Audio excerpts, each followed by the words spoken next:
Now that the primaries are underway, the question really is, will Hillary use the superdelegates to steal the Democratic nomination? A lot of people woke up the morning after New Hampshire and said, well, they tied in Iowa, and Bernie won New Hampshire by 3-2, a 20-point margin. And then they opened the paper and they found that in Iowa and New Hampshire, Hillary and Sanders combined are tied among delegates, or that Hillary has a slight lead, and that overall Hillary has 401 delegates and Sanders has 50. That's according to the CNN delegate counter.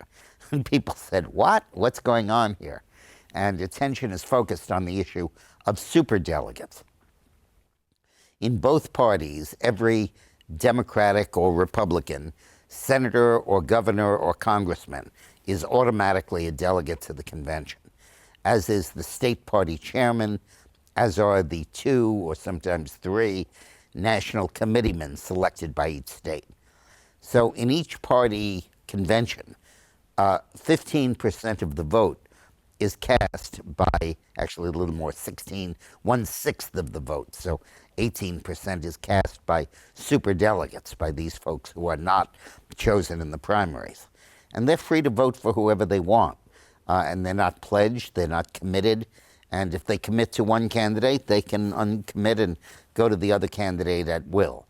Now, the Republican Party has a rule which says that the superdelegates should conform their vote to the pattern of the primary or caucus in their state. So if it was a two-way fight, one senator should vote one way, the other should vote the other way, that kind of thing. But there is no provision like that in the Democratic Party. They're free to vote for whoever they want to. Superdelegates began in 1972, or 76 really.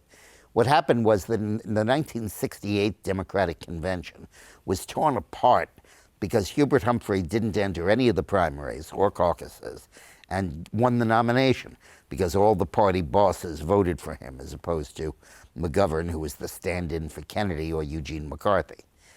Then 4 years later, in 1972, the convention was held under new rules formulated by George McGovern that required that every delegate be selected either in a caucus or in a primary, none being named by the party bosses.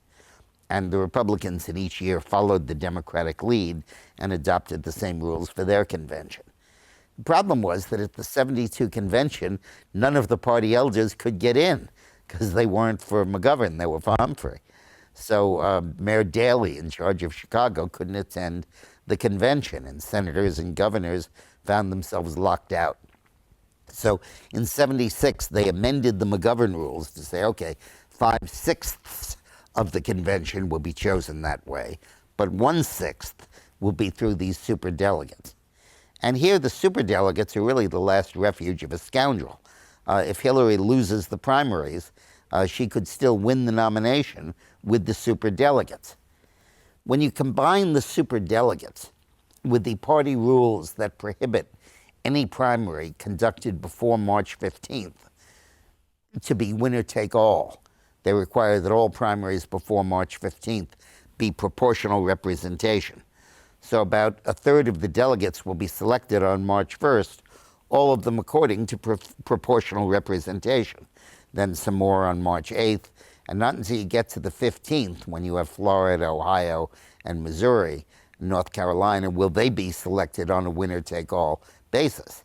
Now, if there's proportional representation, and say Sanders wins a state by a big margin, 55-45, well, you know, if there were 100 delegates, he'll get 10 more delegates than Hillary, not a big deal.